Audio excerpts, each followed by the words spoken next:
अस्सलाम वालेकुम चचा। वालेकुम सलाम बेटा। पहचाना मुझे? मैं सुमैया। माशाल्लाह कितनी बड़ी हो गई है मेरी बेटी। अरे ये क्या लाई हो? ये मैं चचा के लिए लाई हूँ खाना, अपने हाथ से बना के। आप मुझे बताएं, इस दफा आप कितने दिनों के लिए आए? मुझे बेटा इस दफा आदिल ने मुस्तकिल बुलवा लिया है। अब मेरा जाने का कोई इरादा नहीं है, यहीं रहूंगा अपने बेटे के पास। बहुत अच्छी बात है। अम्मी भी आपका पूछ रही थी, आप घर चक्कर लगाइएगा ना। अच्छा, तुम्हारी अम्मी क्यों पूछ रही थी? जाहिर है इतने अरसे से आए नहीं, अब पूछना तो बनता है ना, क्यों चचा? हाँ भाई, पूछना तो बनता है, बस यही बात है ना। फजूल बातें करना। तुम देखे चचा आप इसे। क्यों तंग कर रहे हो बेटा? अब वो इतना पूछ रही हैं तो हम उनसे मिलने जाएंगे ना। बेटा अम्मी से कहना हम जरूर आएंगे आपसे ये मिलने। लंदन वाली पुप्पो कितने फैशन करती हैं, कितने अच्छे अच्छे कपड़े पहनती हैं ये, और इनके जूते तो मुझे देख के लगा कि हाय हाथों में उठाऊं और गोद में ही रख लूं मैं तो। हाँ पता है, हमें भी इतनी महंगी शॉपिंग करवाई। जैसे कपड़े खुद पहनती है ना, वैसे ही हमें भी दिलाए। सुमैया वो हजारों रुपए ऐसे खर्च कर लेती हैं जैसे कोई बात ही नहीं। उनको देख के भी तो ऐसे ही लगता है कि बहुत पैसे वाली हैं वो, असली नवाबजादी है। जब हम उनकी बहू बन जाएंगे तो हम भी असल नवाबजादी लगेंगे। मतलब तुम्हारी बात पक्की हो गई? उन्होंने तुम्हें अपने बेटे के लिए मांग लिया? अरे ये तो मुझे सबसे पहले सुनाने वाली खबर थी, तुम अभी क्यों बता रही हो? खुश हूँ मैं तुम्हारे लिए दुर्योधन।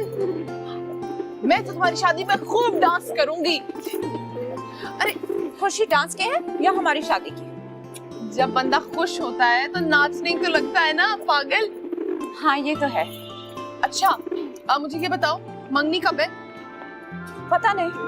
पता नहीं? चलो मैं ज़ेब बीबी से पूछ के आती हूँ। नहीं, कोई जरूरत नहीं है कहीं जाने की, बैठी रहो। पता है सुमैया, हमें तो पता ही नहीं था कि इस शहर में इतनी हसीन जगह भी हैं, जगमग करती ऊंची ऊंची इमारतें और उनमें शॉपिंग करती हसीन औरतें। सच जिंदगी तो यही है। उनका स्टाइल, मेकअप, ज्वेलरी, हम तो बस यही देखते रह गए। वैसे ना तुम भी उन्हीं जैसी हो जाओगी। अब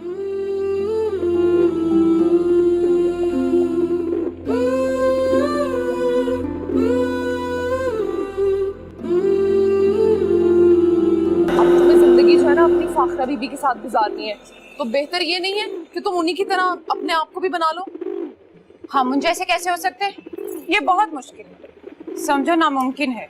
अरे एक तो ना तुम हर बात पहले से तय करके बैठी हो। कुछ भी मुश्किल नहीं है, जैसा वो करती है वैसे वैसे तुम भी करती जाओ। ये बहुत जरूरी है दुर्योधन, वरना ऐसे ही जाओगी तो मजाक का निशाना बन जाओगी। और ऐसा भी हो सकता है कि तुम्हारे शौहर तुम्हें पसंद ही ना करें। ऐसा तो हमने सोचा ही नहीं था। हाँ तो अब सोच लो, कौन सा मुश्किल है। अच्छा सुनो, जब तुम उनके साथ बाजार जाती हो ना, तो ये चादर लपेट लपाट के ना जाया करो, और ये हम कहना तो बिल्कुल ही बंद करो। सुमैया ये कैसे मुमकिन है? हम, मेरा मतलब है मैं उन जैसे कैसे बन सकती हूँ? यही तो सबसे ज्यादा जरूरी है। मेरी बात सुनो, अगर तुम उन्हीं की तरह उनके साथ जाओगी ना, तो उन्हें बहुत अच्छा भी लगेगा और हैरत भी होगी। इससे उन्हें ऐसा लगेगा कि तुम बदलने के लिए तैयार हो। समझ रही हो ना मेरी बात? सुमैया मैं तुम्हारी हर बात से मुत्तफिक हूँ, लेकिन लेकिन कुछ नहीं, बस जैसा मैंने कहा वैसा करना है, ठीक है?